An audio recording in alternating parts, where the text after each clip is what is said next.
ನಮಸ್ಕಾರ ಎಲ್ಲ ಆತ್ಮೀಯ ವಿದ್ಯಾರ್ಥಿಗಳೇ, ಆರ್.ಕೆ ಕ್ಲಾಸ್ ಯೂಟ್ಯೂಬ್ ಚಾನಲ್ಗೆ ತಮ್ಮೆಲ್ಲರಿಗೂ ಆತ್ಮೀಯವಾದ ಸ್ವಾಗತ. ಆತ್ಮೀಯ ವಿದ್ಯಾರ್ಥಿಗಳೇ, ಇವತ್ತಿನ ಒಂದು ವಿಡಿಯೋದಲ್ಲಿ ನಾವು ರಾಸಾಯನಿಕ ಸಮೀಕರಣಗಳನ್ನು ಬರೆಯುವುದು ಹೇಗೆ ಮತ್ತು ಅವುಗಳನ್ನು ಹೇಗೆ ಸರಿದೂಗಿಸಬೇಕು ಎನ್ನುವುದರ ಕುರಿತಾಗಿ ಚರ್ಚೆ ಮಾಡುತ್ತಾ ಹೋಗೋಣ. ಆತ್ಮೀಯ ವಿದ್ಯಾರ್ಥಿಗಳೇ, ರಾಸಾಯನಿಕ ಸಮೀಕರಣಗಳನ್ನು ಸರಿದೂಗಿಸಬೇಕಾದ್ರೆ ಈ ಕೆಳಗಡೆ ಇರುವಂತಹ ಒಂದು ಕೋಷ್ಟಕವನ್ನು ತಾವು ಸರಿಯಾಗಿ ನೆನಪಿಟ್ಕೋಬೇಕಾಗುತ್ತದೆ. ಇಲ್ಲಿ ಕೆಲವೊಂದು ಧನ ಆಯಾನುಗಳು, ಋಣ ಆಯಾನುಗಳು ಮತ್ತು ಕೆಲವೊಂದು ಬಹುಪರಮಾಣೀಯ ಆಯಾನುಗಳ ಸಂಕೇತಗಳು ಮತ್ತು ಅವುಗಳ ಒಂದು ವೆಲೆನ್ಸಿಯನ್ನು ನಾನು ನಿಮಗೆ ಕೊಟ್ಟಿದ್ದೇನೆ. ಆ ಒಂದು ಧಾತುಗಳ ವೆಲೆನ್ಸಿಯನ್ನು ತಾವು ಸರಿಯಾಗಿ ನೆನಪಿಟ್ಕೊಂಡ್ರೆ ತಾವು ಅತ್ಯಂತ ಸುಲಭವಾಗಿ ಏನು ಮಾಡ್ಬೋದಪ್ಪ ಅಂದರೆ ಸಮೀಕರಣಗಳನ್ನು ಸರಿದೂಗಿಸ್ಬೋದು. ಈಗ ನಾವು ಒಂದು ಸಮೀಕರಣಗಳನ್ನು ಸರಿದೂಗಿಸ್ತಾ ಹೋಗೋಣ. ಕೊನೆಯಲ್ಲಿ, ವಿಡಿಯೋದ ಕೊನೆಯಲ್ಲಿ ಒಂದೆರಡು ಸಮೀಕರಣಗಳನ್ನು ನಾನು ನಿಮಗೆ ಆ್ಯಸ್ ಎ ಹೋಮ್ವರ್ಕ್ ಆಗಿ ನಾನು ನಿಮಗೆ ಕೊಡ್ತೇನೆ. ಯಾರು ಸರಿಯಾಗಿ ಆ ಒಂದು ಸಮೀಕರಣಗಳನ್ನು ಸರಿದೂಗಿಸಿ ಕಮೆಂಟ್ ಮಾಡ್ತಾರೆ ಅನ್ನೋದನ್ನು ಕೂಡ ನಾನು ನೋಡ್ತೇನೆ. ಸೊ ಸಮೀಕರಣ 1, ಇದನ್ನು ಸರಿದೂಗಿಸುವಂತಹ ಪ್ರಯತ್ನ ಈಗ ನಾವು ಮಾಡೋಣ. ಇಲ್ಲಿ ಏನು ಕೊಟ್ಟಿದ್ದಾರಪ್ಪ ಅಂದರೆ ಹೈಡ್ರೋಜನ್ ಮತ್ತು ಕ್ಲೋರಿನ್ ಎರಡೂ ವರ್ತಿಸಿ ನಮಗೆ ಹೈಡ್ರೋಜನ್ ಕ್ಲೋರೈಡ್ ಸಿಗ್ತಾ ಇದೆ ಅನ್ನೋದನ್ನು ನಮಗೆ ಕೊಟ್ಟಿದ್ದಾರೆ. ಇದಕ್ಕೆ ನಾವು ಹೇಗೆ ಬರೀಬೇಕು ಸಮೀಕರಣ ನೋಡ್ರಿ. ಹೈಡ್ರೋಜನ್ನ ಅಣುಸೂತ್ರ ಬರೀಬೇಕು. ಹೈಡ್ರೋಜನ್ನ ಅಣುಸೂತ್ರ ಏನು? H2 ನೋಡ್ರಿ, ನೆನ್ಪಿಟ್ಕೋಬೇಕು. ಎಲ್ಲೆಲ್ಲಿ ಹೈಡ್ರೋಜನ್ ಇರುತ್ತೋ ಸಿಂಗಲ್ ಆಗಿ ಅಲ್ಲಿ H2 ಬರೀಬೇಕು. ಆಕ್ಸಿಜನ್ ಬಂತು O2 ಬರೀಬೇಕು. ಕ್ಲೋರಿನ್ ಬಂತು Cl2 ಬರೀಬೇಕು. ಈ ರೀತಿಯಲ್ಲಿ ತಾವು ಸರಿಯಾಗಿ ನೆನ್ಪಿಟ್ಕೋಬೇಕು. ಅದೇ ರೀತಿಯಲ್ಲಿ ಕ್ಲೋರಿನ್ನ ಅಣುಸೂತ್ರಗಳನ್ನು ಬರೀಬೇಕು, ಸಂಕೇತಗಳನ್ನಲ್ಲ. ಓಕೆ, ಈ ಕ್ಲೋರಿನ್ನ ಒಂದು ಅಣುಸೂತ್ರ Cl2 ಆಗುತ್ತದೆ ಪ್ಲಸ್ ಗ್ಯೂಸ್ ಏನು ಸಿಗ್ತಾ ಇದೆ ನಮಗೆ? ಹೈಡ್ರೋಜನ್ ಕ್ಲೋರೈಡ್ ಸಿಗ್ತಾ ಇದೆ. ಹೈಡ್ರೋಜನ್ ಕ್ಲೋರೈಡ್ನ ಅಣುಸೂತ್ರ ಏನು? ಈ ಹೈಡ್ರೋಜನ್ ಕ್ಲೋರೈಡ್ನ ಅಣುಸೂತ್ರ ಹೇಗೆ ಬರೀಬೇಕು? ಹೈಡ್ರೋಜನ್ ಮತ್ತು ಕ್ಲೋರಿನ್ ಅಂದರೆ ಎರಡಿದೆ. ಇಲ್ಲಿ ಒಂದು ಹೈಡ್ರೋಜನ್ ಇದೆ, ಒಂದು ಕ್ಲೋರೈಡ್ ಅಂದರೆ ಏನಿದೆ? ಕ್ಲೋರಿನ್ ಇದೆ. ಹೈಡ್ರೋಜನ್ನ ಸಂಕೇತ H, ಕ್ಲೋರೈಡ್ನ ಸಂಕೇತ Cl. ಸೊ ಹೈಡ್ರೋಜನ್ನ ವೆಲೆನ್ಸಿ ಒಂದು, ಕ್ಲೋರಿನ್ನ ವೆಲೆನ್ಸಿ ಒಂದು. ಸಂಕೇತಗಳನ್ನು ಅಡ್ಡ ಹಾಯಿಸಿ ಬರಿಬೇಕಾಗುತ್ತದೆ ಅಣುಸೂತ್ರ ಈ ರೀತಿಯಲ್ಲಿ HCl ಆಗುತ್ತದೆ. ಇಲ್ಲಿ ಎರಡೂ ಕಡೆ ಕೂಡ ವೆಲೆನ್ಸಿಗಳು ಸೇಮ್ ಇರುವುದರಿಂದ ಓಕೆ, ಯಾವಾಗ ಅಣುಸೂತ್ರ ಹೇಗೆ ಬರೆಯೋದು ಅಂತ ನಾನು ಹೇಳ್ತಾ ಇದ್ದೀನಿ, ಮತ್ತೊಂದು ಸಲ ಹೇಳ್ತೀನಿ ನೋಡಿ ಕೇಳಿ. ಇಲ್ಲಿ ಹೈಡ್ರೋಜನ್ ಇದೆ, ಹೈಡ್ರೋಜನ್ನ ಸಂಕೇತ H. ಇಲ್ಲಿ ಕ್ಲೋರಿನ್ ಇದೆ, ಕ್ಲೋರಿನ್ನ ಸಂಕೇತ Cl. ಓಕೆ, ಹೈಡ್ರೋಜನ್ನ ವೆಲೆನ್ಸಿ ಒಂದು, ಕ್ಲೋರಿನ್ನ ವೆಲೆನ್ಸಿ ಒಂದು. ಸರ್, ಇದು ಹೇಗೆ ವೆಲೆನ್ಸಿ ಒಂದು? ಈಗಾಗಲೇ ನಾನು ನಿಮಗೆ ಹಿಂದೆ ಕೋಷ್ಟಕ 1ರಲ್ಲಿ ತೋರಿಸಿದ್ನಲ್ಲ, ಪ್ರತಿಯೊಂದು ಧಾತುವಿನ ವೆಲೆನ್ಸಿ ಅಲ್ಲಿ ನೀವು ನೆನ್ಪಿಟ್ಕೋಬೇಕು ಅವೆಲ್ಲವನ್ನು ನೋಡಿಕೊಂಡು. ಸೊ ಹೈಡ್ರೋಜನ್ನ ವೆಲೆನ್ಸಿಯನ್ನು ಕ್ಲೋರಿನ್ಗೆ ಬರೀಬೇಕು, ಕ್ಲೋರಿನ್ನ ವೆಲೆನ್ಸಿಯನ್ನು ಹೈಡ್ರೋಜನ್ಗೆ ಬರೀಬೇಕು. ಸೊ ಎರಡೂ ಕಡೆ ವೆಲೆನ್ಸಿ ಸೇಮ್ ಇದ್ದಾಗ ಬರೆಯೋದು ಅವಶ್ಯಕತೆ ಇಲ್ಲ, ಮತ್ತು ಒಂದಿತ್ತು ವೆಲೆನ್ಸಿ ಅಂದ್ರೆ ಕೂಡ ಬರೆಯೋದು ಅವಶ್ಯಕತೆ ಇಲ್ಲ. ಇಲ್ಲಿ ವೆಲೆನ್ಸಿ ಒಂದಿದೆ ಮತ್ತು ಸೇಮ್ ಇದೆ, ಹಾಗಾಗಿ ನಾವು ಡೈರೆಕ್ಟಾಗಿ ಏನು ಮಾಡಬೇಕಪ್ಪ ಅಂದರೆ HCl ಅಂತ ಬರೀಬೇಕು. ನಾವು ಏನು ಮಾಡಿದ್ದೀವಪ್ಪ ಅಂದರೆ ಸಮೀಕರಣವನ್ನು ಬರೆದಿದ್ದೀವಿ, ಬಟ್ ಸರಿದೂಗಿಸ್ಬೇಕು. ಇಲ್ಲಿ ಹೈಡ್ರೋಜನ್ ಅನ್ನೋದು ಎಷ್ಟಿದೆ? 2 ಇದೆ. ಇಲ್ಲಿ ಹೈಡ್ರೋಜನ್ ಎಷ್ಟಿದೆ? 1 ಇದೆ. ಹೌದಿಲ್ಲ? ಹೈಡ್ರೋಜನ್ 2 ಪರಮಾಣಿದೆ, ಇಲ್ಲಿ ಹೈಡ್ರೋಜನ್ನ 1 ಪರಮಾಣಿದೆ. 2 ಮಾಡಬೇಕಲ್ಲ, ಹಾಗಾಗಿ ಏನು ಮಾಡೋಣ, ನಾವಿಲ್ಲಿ 2 ಇಡಬೇಕಾಗುತ್ತೆ. ಹೈಡ್ರೋಜನ್ ಅನ್ನೋದು ಎಷ್ಟಾದ್ವು? ಈಗ 2 ಆದವು. ಇಲ್ಲಿ ಕ್ಲೋರಿನ್ ಅನ್ನೋದು ಎಷ್ಟದ? 2 ಅವ. ಇಲ್ಲಿ ಕ್ಲೋರಿನ್ ಅನ್ನೋದು ಕೂಡ ಎಷ್ಟಿದೆ? 2 ಇದೆ. ನೋಡ್ರಿ, ಯಾವುದೇ ಒಂದು ಅಣುಸೂತ್ರದ ಮುಂಭಾಗದಲ್ಲಿ ಸ್ಟಾರ್ಟಿಂಗ್ನಲ್ಲಿ ಏನಾದರೂ ಸಂಖ್ಯೆ ಬರಿತೀವಲ್ಲ ನಾವು, ಅದು ಪೂರ್ತಿಯಾಗಿ ಅಣುಸೂತ್ರಕ್ಕೂ ಸಂಬಂಧಪಡುತ್ತೆ. ಈ 2 ಅನ್ನೋದು ಹೈಡ್ರೋಜನ್ಗೂ ಸಂಬಂಧಪಡುತ್ತೆ, ಕ್ಲೋರಿನ್ಗೂ ಕೂಡ ಸಂಬಂಧಪಡುತ್ತೆ. 2H 2Cl ಅಂತ ಅರ್ಥ. ನೋಡ್ರಿ, ಹೈಡ್ರೋಜನ್ ಅನ್ನೋ 2 ಅವ. ಇಲ್ಲಿ ಈ ಕಡೆ ಕೂಡ ಹೈಡ್ರೋಜನ್ ಅನ್ನೋದು 2 ಅದ. ಈ ಕಡೆ ಪ್ರತಿವರ್ತಕಗಳಲ್ಲಿ ಕ್ಲೋರಿನ್ ಅನ್ನೋದು ಎಷ್ಟವ? ಪ್ರತಿವರ್ತಕಗಳಲ್ಲಿ ಕ್ಲೋರಿನ್ ಅನ್ನೋದು ಎಷ್ಟವ? 2 ಇದೆ. ರೈಟ್. ಅದೇ ರೀತಿಯಲ್ಲಿ ಇಲ್ಲಿ ಕೂಡ ಕ್ಲೋರಿನ್ ಅನ್ನೋದು ಎಷ್ಟಿದೆ? 2 ಇದೆ. ಹಾಗಾಗಿ ನಮ್ಮ ಸಮೀಕರಣ ಏನಾಯ್ತು? ಈಗ ಸರಿದೂಗಿತ್ತು. ನೆಕ್ಸ್ಟ್ ಮತ್ತೊಂದು ಸಮೀಕರಣ ನೋಡೋಣ. ಈಗ ನಾವು ನೋಡ್ರಿ, ಮಾಡ್ತಾ ಹೋದಂಗೆಲ್ಲ ಬರುತ್ತೆ, ಸುಮ್ಮನೆ ಪ್ರಾಕ್ಟೀಸ್ ಮಾಡಬೇಕು. ನೀವು ವಿಡಿಯೋವನ್ನು ಪಾಸ್ ಮಾಡಿ ನೀವೇ ಸ್ವತಃ ಬಿಡಿಸೋದಕ್ಕೆ ಅದನ್ನು ಟ್ರೈ ಮಾಡಿ. ಇಲ್ಲೇನಿದೆ? ಈಗ ಸೋಡಿಯಂ ಇದೆ. ಸೋಡಿಯಂನ ಅಣುಸೂತ್ರ Na, ರೈಟ್, ಪ್ಲಸ್ ನೀರಿನ ಅಣುಸೂತ್ರ ನಿಮ್ಗೆ ಗೊತ್ತೇ ಇದೆ, ಏನಿರುತ್ತೆ? H2O. ಗ್ಯೂಸ್ ಏನು ಕೊಡ್ತಾ ಇದೆ ನಮಗೆ? Sodium hydroxide. ಸೋಡಿಯಂ ಹೈಡ್ರಾಕ್ಸೈಡ್ ಅಣುಸೂತ್ರ ಹೇಗೆ ಬರೀಬೇಕು? ಏನೇನಿದೆ ಈಗ ಅಲ್ಲಿ? ಸೋಡಿಯಂನ ಒಂದು ಸಂಕೇತ Na, ಹೈಡ್ರಾಕ್ಸೈಡ್ನ ಸಂಕೇತ OH. ರೈಟ್. ಸೋಡಿಯಂನ ವೆಲೆನ್ಸಿ ಒಂದು, ಹೈಡ್ರಾಕ್ಸೈಡ್ನ ವೆಲೆನ್ಸಿ ಒಂದು. ಇದು ಈ ಕಡೆ ಬರೀಬೇಕು, ಇದು ಈ ಕಡೆ ಬರೀಬೇಕು. ಎರಡು ಕಡೆ ವೇಲೆನ್ಸಿ ಸೇಮ್ ಇದೆ, ಎರಡು ಕಡೆ ವೇಲೆನ್ಸಿ ಒಂದೇ ಇದೆ. ಹಾಗಾಗಿ ನಾವು ಡೈರೆಕ್ಟ್ ಏನು ಬರೀಬೇಕೀಗ, NaOH ಅಂತ ಬರ್ದ್ವಿ. ಪ್ಲಸ್ ಪ್ಲಸ್ ಏನಿದೆ ಹೈಡ್ರೋಜನ್. ನೋಡ್ರಿ ಹೈಡ್ರೋಜನ್ ಸಿಂಗಲ್ ಇತ್ತಂದ್ರೆ ಏನು ಬರೀಬೇಕು, H2 ಬರೀಬೇಕು. ಹೈಡ್ರೋಜನ್, ಆಕ್ಸಿಜನ್, ಕ್ಲೋರಿನ್ ಇವುಗಳನ್ನು ನಾವು ಅವು ದ್ವಿಪರಮಾಣೀಯ ಆಯಾನುಗಳಾಗಿವೆ. ಹಾಗಾಗಿ ನಾವು ಅಲ್ಲಿ ಎರಡೆರಡು ಹಾಕಿ ಬರೀಬೇಕಾಗುತ್ತದೆ. ಈಗ ಸರಿದೂಗಿದೆಯಲ್ಲ ನೋಡಬೇಕಲ್ಲ, ಬರ್ದಿವಿ, ಅರ್ಧ ಕೆಲಸ ಆಯಿತು. ಇಲ್ಲಿ Na ಅನ್ನೋದು ಒಂದು, ಇಲ್ಲಿ Na ಅನ್ನೋದು ಕೂಡ ಒಂದೇ ಇದೆ. ಇಲ್ಲಿ ಹೈಡ್ರೋಜನ್ ಅನ್ನೋದು ಎರಡಿದೆ, ಇಲ್ಲಿ ಹೈಡ್ರೋಜನ್ ಎಷ್ಟಿದೆ, ಇಲ್ಲಿ ಕೂಡ ಎರಡಿದೆ. ಎರಡಿಲ್ಲ, ಇಲ್ಲಿ ಒಂದಿದೆ, ಮೂರಿದೆ. ಕಡಿಮೆ ಯಾವ ಕಡೆ ಇದೆ, ಈ ಕಡೆ ಇದೆ.